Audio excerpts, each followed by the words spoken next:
Hello and welcome back to another update where I cover the latest developments throughout the front line in the Russo-Ukrainian war. It is your host Whip Union, and in this one there are several developments in favor of the Russians, overwhelmingly in favor of the Russians, with a single advance in favor of the Ukrainians. The Russians have managed to make several advances across the front line with a significant breakthrough in the Toretsk direction as well as to the southwest of New York.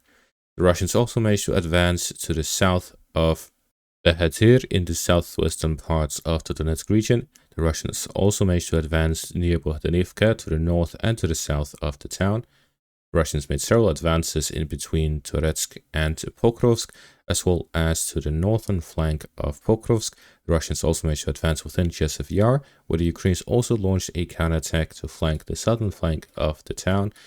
The Russians also managed to advance to the north of Soledar and across the Usk River line for one of the first advances this month. Starting out in the southern section of the front line, the Russians managed to advance south of Behatir, where they are advancing along the main road between Rostolne and Behatir. The Russians are here improving their positions to the south of Odratne and Behatir. The objective is to move onwards towards Odratne to gain control over the town, cutting off the highway between Behatir and Komar. At the same time, they're improving their positions to the south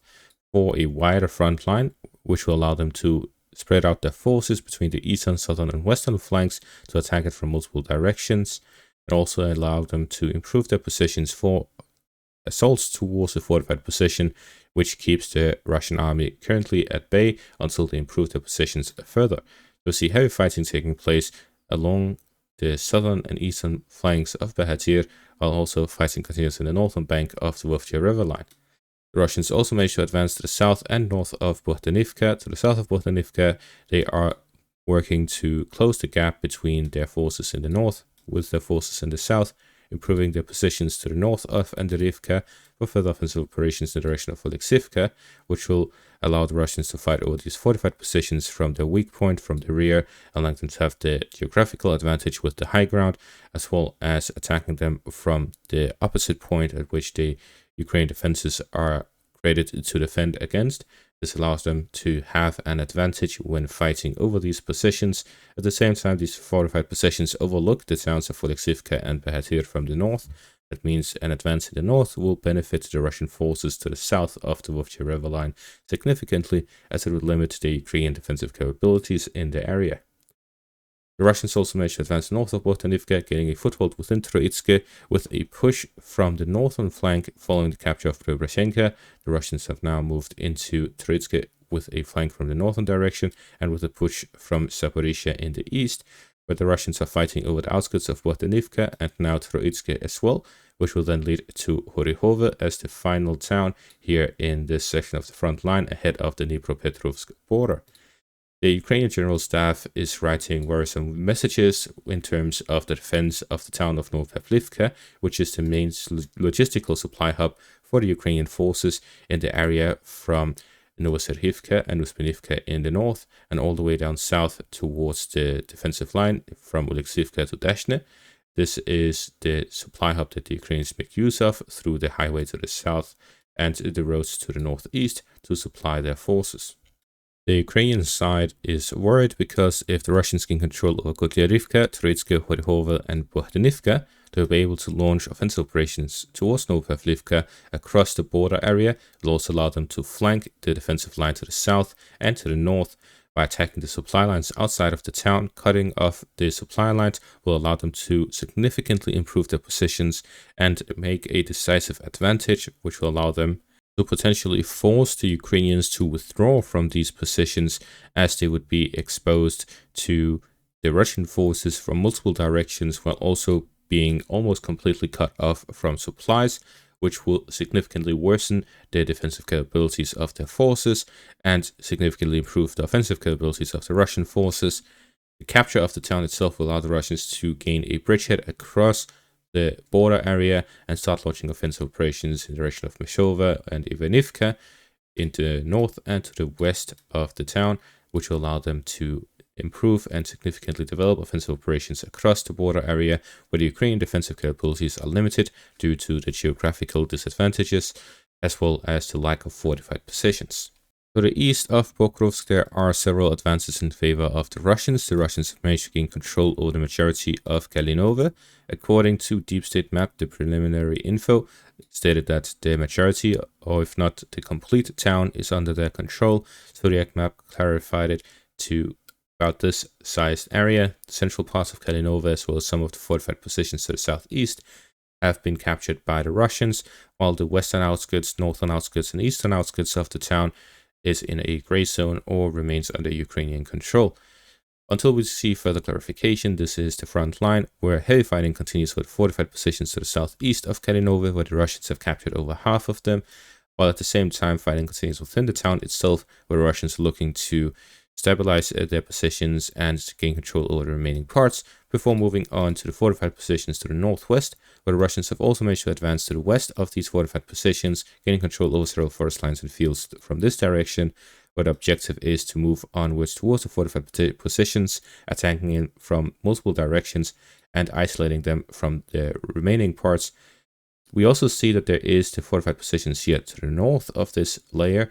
which is located on a elevated position, as we can see with the geographical changes, which means that this fortified position here in the north overlooks the fortified position here to the south, which means that the fighting over the fortified position here northwest of Kalinova would be difficult until the Russians also contest the fortified position further north, as it will provide fire support for the forces in the south and act as a rear position for the forward position, which is the one that is near the town itself. Therefore, we'll likely see that the Russians will push into the northeastern parts of Kalinova, gain control over the remaining fortified positions, and connect their forces between Oleksandropol in the east with the forces in Kalinova in the west through a push here along the southern section of the front line, attacking the rear of the remaining fortified positions and connecting the front line. This will allow the Russians to have a supply line between Kalinova and Oleksandropol for further offensive operations towards the western flank and northwestern flank of Kalinova, and with a combined push from the eastern and western flank, they'll be able to capture both of these fortified positions, from which they can start developing in the direction of Nativka and Stara Mykolaivka, which will allow them to flank the fortified positions in the next lines of defense from the western flank, and with continued fighting over Sukhabelka and Valentinivka in the east, they'll be able to bypass it from the eastern flank as well. And we see that the Russians will focus on both flanks to develop offensive operations further to gain full control over the fortified positions. We see that the Russians have made several advances over heavily fortified areas here in the area between Pokrovsk and Toretsk, which indicates one of two things. Either the Ukrainian positions here have been significantly weakened from years of heavy bombardment, and they simply were unable to deal with the Russian advances in this new offensive, or the Ukrainians were forced to withdraw some of their forces to other sections of the front line, leaving gaps in their defenses, and the Russians exploited this with this advance and offensive. If it is the first scenario, then it makes sense based on simply attritioning the Ukrainian forces to the point that they're unable to defend, as a battle of attrition that is very much in line with the developments we have seen. However, considering the fact that the Ukrainians were entrenched in fortified positions and within these towns, it is also difficult, even if a long time passes, for that to be the case. Instead, the second option would mean that the Russian intelligence has significantly improved as they're able to track the Ukrainian movements. At the same time, it would also mean that the pressure the Ukrainian forces are currently sustaining is too much for them to handle, and therefore the Russians are overwhelming the Ukrainian forces in separate sectors of the front line. With these advances near Kalinova, the Russians have managed to secure the encirclement of Ukrainian forces to the southeast, improve their positions to the west, and to gain control over central parts of Kalinova and the fortified positions the Ukrainians have here in this section of the front line. The Russians have also managed to make a significant breakthrough here to the northwest of Toretsk. They've managed to reach and gain a foothold within the town of Nelipivka, as well as the fortified positions here at the very eastern parts of Konstantinivka, where we see that the Russians now have physically cut off the road between Konstantinivka and the towns near Katerinivka, Klebenbyk, Novospassky, and Sherbinivka to the south. The Ukrainians still have an additional road here to the southwest, but this would mean a 50% cut in the supply lines of the Ukrainian forces. The question here is whether the Russians will be able to hold on to these captured positions or not. This advance was adjudicated with this footage here, where we can confirm that they have managed to enter these positions. The Ukrainians struck them with FPV drones. However, we have seen much evidence that FPV drones typically don't kill the soldiers that were riding the vehicles, which means the Russian soldiers have likely taken up positions within the fortified areas and within the town itself, as well as the fortified area in between. This would allow the Russians to launch further offensive operations, send up additional troops, gain control over the industrial area, and hit the supply lines from multiple directions and expand their bridgehead across. The Ukrainians,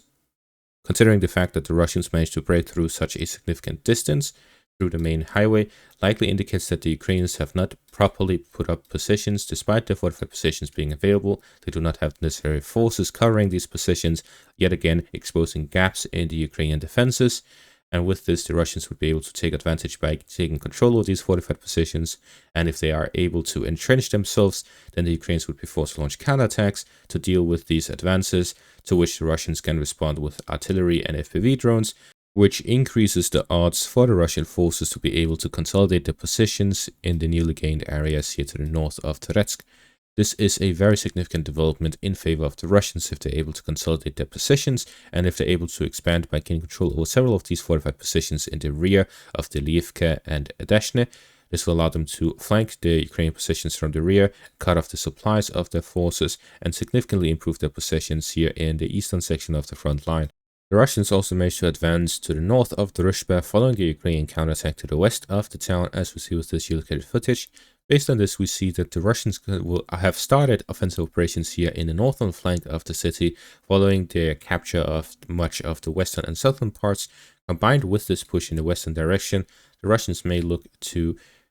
significantly improve their positions along the railway area here to the east of Dashne. If they're able to connect with the railways to the north and with their forces to the east, they'll be able to gain control over the series of fortified positions to the north of Toretsk, while clashing is also taking place within the northern parts of the city with the remaining Ukrainian forces that have entrenched themselves within the city and on the outskirts of it. If the Russians are able to encircle those forces, they'll be able to secure the city from the northern flank and to significantly improve their positions and the buffer zone between Toretsk and Konstantinivka, which will then allow them to redirect their forces and focus on the western flank in its entirety, gain control over the towns along the railway and river line, and then to start moving to the flank of the Ukrainian fortified positions here to the north of Kalinove, where we see that the Russians have launched an operation. This forces the Ukrainian forces to redirect their forces in both in the northern and southern directions, which could leave a gap here in the east for Russian offensive operations to exploit the gap in their defenses